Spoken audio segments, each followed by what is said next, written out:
Is there no respite from Storm UK? Last night saw the 9th of the season, Storm Isha. The 10th one is on its way tomorrow. That's as the damage, death and disruption of the last 24 hours is still being keenly felt this lunchtime. Police Scotland say a man has died after the car he was travelling in crashed into a fallen tree in Grangemouth. Winds in Scotland reach speeds of 107 miles per hour. Trains and flights have been cancelled and parts of the country are dealing with flooding too. We'll have the latest live from our reporters in Scotland and Northern Ireland. First, Caroline Lewis has the latest. The weather this morning, a far cry from the long and wild night that came before. But the destruction left by Storm Isha can now be seen.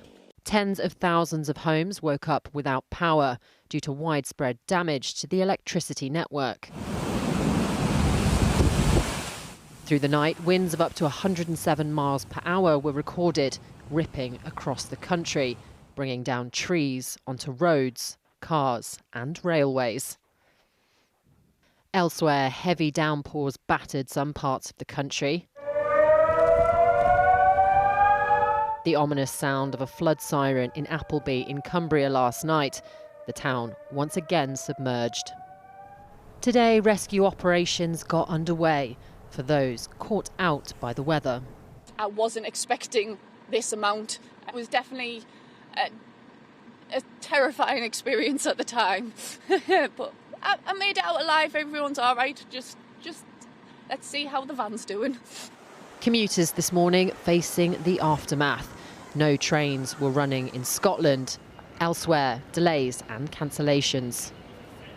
Flights were also impacted. Some were stuck on the tarmac for hours.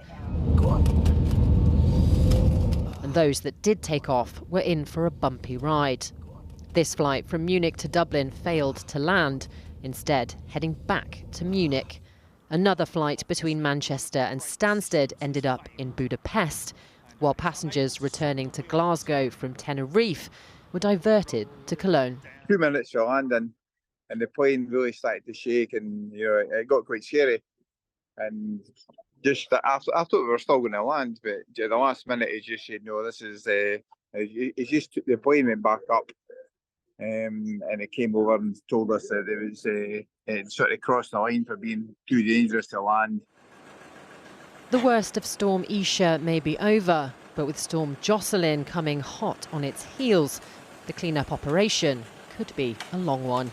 Caroline Lewis, ITV News. OK, let's get you the details now of some of the continued disruption in parts of the country.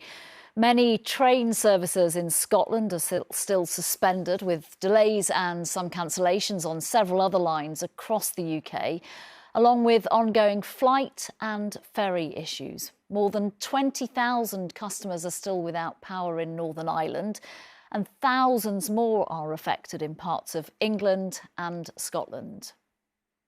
Let's get the latest from Northern Ireland then, where we can join the UTV reporter Paul Riley, who is in Lisbon this lunchtime. Paul, what's the latest on the impact where you are right now? Well, Nina, you can probably see behind me, this is one of 1,000 incidents that Northern Ireland Electricity is dealing with this lunchtime. It owns the electricity network. It says the situation is extremely challenging. Now, you just said there's still about 20,000 homes across Northern Ireland without power. Just a few hours ago, it was almost double that. Now, the Department for Infrastructure, which looks after roads in Northern Ireland, says it's received around 1,000 reports about debris and fallen trees. Now, its ability to respond has been hampered somewhat by ongoing industrial action and strike action by public sector workers. But everyone is being told to exercise caution on our roads. In fact, the PSNI, the Police Service for Northern Ireland, during a 12-hour period from yesterday afternoon until early this morning, said it had received around 600 reports related to the storm, and one of those was a serious crash which happened in Limavady in County Londonderry, and we're still waiting for more details on that.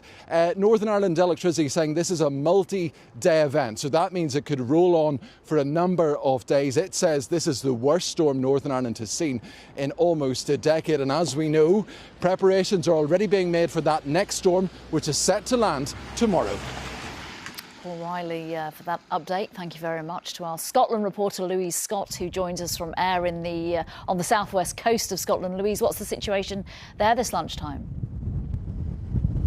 Well, it's still extremely windy here, despite that yellow weather warning expiring at midday. All through last night, I don't think many of us in Scotland got an uninterrupted sleep. The sound of the wind and rain battering against the windows just seemed to increase. It felt like my home was shaking at some points, but mainly the central belt that seems to be affected with damage today. Further north, where that red weather warning was in place, more than 30,000 homes were left without power. Almost 8,700 still remain without power today, and huge disruption across the travel network. Trains were stopped at 7 p.m. last night and out all of this morning. There's still assessment on many of the lines where trees have fallen off and and that's the same on the road network. Some roads were closed today, and an 84-year-old man has died. He was a passenger in a car which hit a fallen tree in Grangemouth. Police were urging people not to travel on the roads this morning. They're now saying exercise huge caution as you can see, the wind is still extremely high in parts of the country.